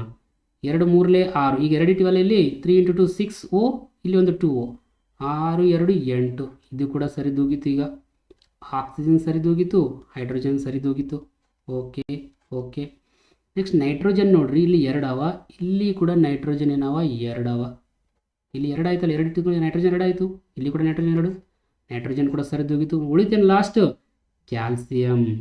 ಇಲ್ಲಿ ಕ್ಯಾಲ್ಸಿಯಂ ಒಂದೇ, ಈಗಲೂ ಒಂದೇ ಇದೆ, ಈಗಲೂ ಒಂದೇ ಇದೆ. ನೋಡ್ರಿ, ಸರಿದೂಗಿತು. ಈ ರೀತಿಯಲ್ಲಿ ಅವರೇ ಸಮೀಕರಣ ಕೊಟ್ಟು ಸರಿದೂಗಿಸಂದಾಗ ಕೂಡ ನಮಗೆ ಮಾಡೋದಕ್ಕೆ ಬರಬೇಕಾಗುತ್ತದೆ. ಇನ್ನು ಲಾಸ್ಟ್ ಇದೊಂದು ಸರಿದೂಗಿಸೋಣ, ಆಮೇಲೆ ನಿಮಗೆ 2 ಹೋಮ್ವರ್ಕ್ ಕೊಡ್ತೀನಿ. ನೀವು ಅದನ್ನು ಬಿಡಿಸಿ ಕೆಳಗಡೆ ಕಮೆಂಟ್ ಮಾಡಿ, ಇಲ್ಲಾಂದರೆ ಟೆಲಿಗ್ರಾಮ್ ಗ್ರೂಪ್ನಲ್ಲಿ ಕೂಡ ನೀವು ಅವುಗಳನ್ನು ಬಿಡಿಸಿ ಹಾಕಿರಿ. ಇನ್ನೂ ನಿಮಗೆ ಏನಾದ್ರು ಅರ್ಥ ಆಗಿಲ್ಲಪ್ಪ ಅಂದರೆ ನಿಮ್ಮ ಟೆಲಿಗ್ರಾಮ್ ಗ್ರೂಪಲ್ಲಿ ಸೇರಿಕೊಂಡು ಯಾವುದಾದ್ರೂ ಒಂದು ಸಮೀಕರಣ ಬಿಡಿಸೋದಕ್ಕೆ, ಸರಿದೂಗಿಸೋದಕ್ಕೆ ನಿಮಗೆ ಏನಾದ್ರು ಕಷ್ಟ ಆಗ್ತಾ ಇತ್ತಂದರೆ ನೀವು ನಮ್ಮ ಟೆಲಿಗ್ರಾಮ್ ಗ್ರೂಪ್ ಸೇರಿಕೊಂಡು ಕೂಡ ನೀವು ಅದಕ್ಕೆ ಪ್ರಶ್ನೆಯನ್ನು ಕೇಳಬಹುದು. ಸೊ ಇದನ್ನು ನಾವು ಬಿಡಿಸುವಂತಹ ಪ್ರಯತ್ನ ಕೂಡ ಈಗ ನಾನು ಮಾಡೋಣ. ಈಗ NA ಅನ್ನೋದು ಇಲ್ಲಿ ಎಷ್ಟಿದೆ? 1 ಇದೆ. ಈ ಕಡೆ NA ಅನ್ನೋದು ಕೂಡ 1 ಇದೆ. CL ಅನ್ನೋದು ಎಷ್ಟಿದೆ? ಇಲ್ಲಿ 1 ಇದೆ, ಇಲ್ಲಿ CL ಅನ್ನೋದು 1 ಇದೆ, ಇಲ್ಲಿ AG ಅನ್ನೋದು 1 ಇದೆ, ಇಲ್ಲಿ AG ಅನ್ನೋದು 1 ಇದೆ, ಇಲ್ಲಿ N ಅನ್ನೋದು 1 ಇದೆ, ಇಲ್ಲಿ N ಅನ್ನೋದು 1 ಇದೆ, O3 ಅನ್ನೋದು 1 ಇದೆ, ಇಲ್ಲಿ O3 ಅನ್ನೋದು 3 ಇದೆ. ಸೊ ಇದನ್ನು ಸರಿದೂಗಿಸೋದು ಅವಶ್ಯಕತೆ ಇಲ್ಲ, ಈಗಾಗಲೇ ಇದು ಸರಿದೂಗಿದೆ. ನೆಕ್ಸ್ಟ್ ಮತ್ತೊಂದು ನೋಡೋಣ ನಾವು. NaOH, ಸೋಡಿಯಂ ಅನ್ನೋದು ಇಲ್ಲಿ 1, ಇಲ್ಲಿ ಸೋಡಿಯಂ ಅನ್ನೋದು 2 ಇದೆ. ಹಾಗಾಗಿ ಏನು ಮಾಡೋಣ, ಇಲ್ಲಿ 2 ಇಟ್ಬಿಡೋಣ. ಸೋಡಿಯಂ ಅನ್ನೋದು 2 ಆಯಿತು, ಈ ಕಡೆ ಕೂಡ 2 ಆಯಿತು. ಇಲ್ಲಿ ಓ ಅನ್ನೋದು ಎಷ್ಟು ಅವ ನೋಡ್ರಿ, ಟೋಟಲ್ ನೋಡ್ಕೋಬೇಕು. ಇಲ್ಲಿ 2 ಓ ಅವ, ಇಲ್ಲಿ ಒಂದು 4, ಟೋಟಲ್ 6 ಅದು. ಸೊ ಇಲ್ಲಿ 4 ಈ ಕಡೆ ನೋಡ್ರಿ, ಇಲ್ಲಿ ಒಂದು 4 ಇದೆ, ಈ ಕಡೆ ಒಂದು 5 ಆಯಿತು. ಹಾಗಾಗಿ ಇಲ್ಲಿ ನಾವೇನು ಮಾಡೋಣ, 2 ಇಟ್ಬಿಡೋಣ. ಈಗ ಆಕ್ಸಿಜನ್ ಸರಿದೂಗಿತು. ಈಗ ಹೈಡ್ರೋಜನ್ ನೋಡ್ರಿ, ಇಲ್ಲಿ ಎಷ್ಟವ, ಇಲ್ಲಿ 2, ಇಲ್ಲಿ 2, 4. ಸೊ ಇಲ್ಲಿ 4 ಹೈಡ್ರೋಜನ್ ಕೂಡ ಸರಿದೂಗಿತು. ಸೊ ಹೈಡ್ರೋಜನ್ ಸರಿದೂಗಿತು ಆಲ್ರೆಡಿ. ಇಲ್ಲಿ S1, ಇಲ್ಲಿ S1 ಸರಿದೂಗಿತು. ಆಕ್ಸಿಜನ್ ಈಗಾಗಲೇ ನಾವು ಸರಿದೂಗಿಸಿದ್ದೇವೆ ಕೂಡ, ರೈಟ್. ಬೇಕಿದ್ರೆ ನೀವು ಮತ್ತೊಂದು ಡೀಟೇಲ್ ಆಗಿ ಬರ್ಕೋಬೋದು ಕೂಡ. Na2, ಈ ಕಡೆ Na2, ಈ ಕಡೆ ಆಕ್ಸಿಜನ್ ಎಷ್ಟವ 2, ಇಲ್ಲಿ ಒಂದು 4, 2 4 6.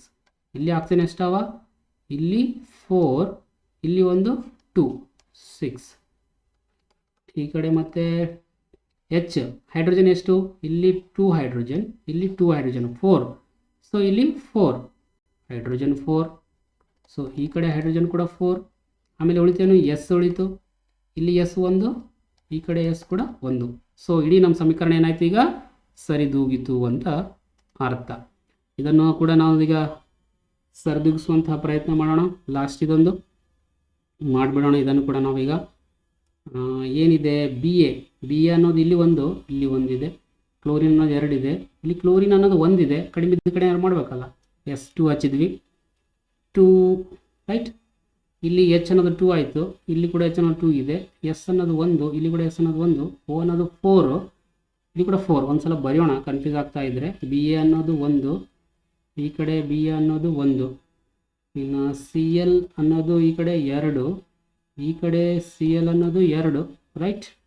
ಈ ಕಡೆನ H ಅನ್ನೋದು ಈ ಕಡೆ 2, ಈ ಕಡೆ H ಅನ್ನೋದು 2, S ಅನ್ನೋದು 1, ಈ ಕಡೆ ಕೂಡ S ಅನ್ನೋದು 1, ಆಮೇಲೆ O ಅನ್ನೋದು ಈ ಕಡೆ 4, ಆಮೇಲೆ O ಅನ್ನೋದು ಈ ಕಡೆ ಕೂಡ 4. ಎಲ್ಲ ಸರಿದೂಗಿದೆ. Okay, right. ಇಷ್ಟು ಈಸಿಯಾಗಿ ನಾವು ಏನು ಮಾಡ್ಬೋದು, ಸಮೀಕರಣಗಳನ್ನು ಸರಿದೂಗಿಸ್ತಾ ಹೋಗಬೇಕು. ಕೊನೆಯಲ್ಲಿ ಆತ್ಮೀಯ ವಿದ್ಯಾರ್ಥಿಗಳೇ, ನಿಮಗಾಗಿ ಒಂದೆರಡು ಸಮೀಕರಣಗಳನ್ನು ಕೊಟ್ಟಿದ್ದೇನೆ. ಇವುಗಳನ್ನು ಸರಿದೂಗಿಸಿ ಕೆಳಗಡೆ ಕಮೆಂಟ್ ಮಾಡಿ, ಇಲ್ಲ ಟೆಲಿಗ್ರಾಮ್ ಗ್ರೂಪ್ನಲ್ಲಿ ಹಾಕಿ. ಓಕೆ, ಇನ್ನೂ ಏನೋ ಡೌಟ್ ಇದ್ದರೂ ಕೂಡ ನೀವು ನಮಗೆ ಕೇಳಬಹುದು ಕೂಡ. ನಾವು ನೆಕ್ಸ್ಟು ಮತ್ತೆ ಮುಂದಿನ ವಿಡಿಯೋದಲ್ಲಿ ಈ ಕಾರ್ಬನ್ ಮತ್ತು ಅದರ ಸಂಯುಕ್ತಗಳು ಪಾಠದಿಂದ ಈ ಅಣುಸೂತ್ರಗಳು, ರಚನಾ ಸೂತ್ರಗಳು, ಚುಕ್ಕಿ ಸೂತ್ರಗಳನ್ನು ಬರೆಯುವುದು ಹೇಗೆ ಅಂತ ತಿಳಿಯುವಂತಹ ಪ್ರಯತ್ನ ನಾವು ಮಾಡೋಣ. ವಿಡಿಯೋ ಇಷ್ಟವಾದರೆ ಲೈಕ್ ಮಾಡಿ, ಶೇರ್ ಮಾಡಿ. ನಮ್ಮ ಚಾನಲನ್ನು ಇನ್ನೂ ಸಬ್ಸ್ಕ್ರೈಬ್ ಮಾಡಿಲ್ಲ ಅಂದರೆ ಬೇಗ ಸಬ್ಸ್ಕ್ರೈಬ್ ಕೂಡ ಮಾಡಿಕೊಳ್ಳಿ. ಮತ್ತೆ ಮುಂದಿನ ವಿಡಿಯೋದಲ್ಲಿ ಸಿಗೋಣ. ಅಲ್ಲಿಯ ತನಕ ತಮ್ಮೆಲ್ಲರಿಗೂ ಧನ್ಯವಾದಗಳು.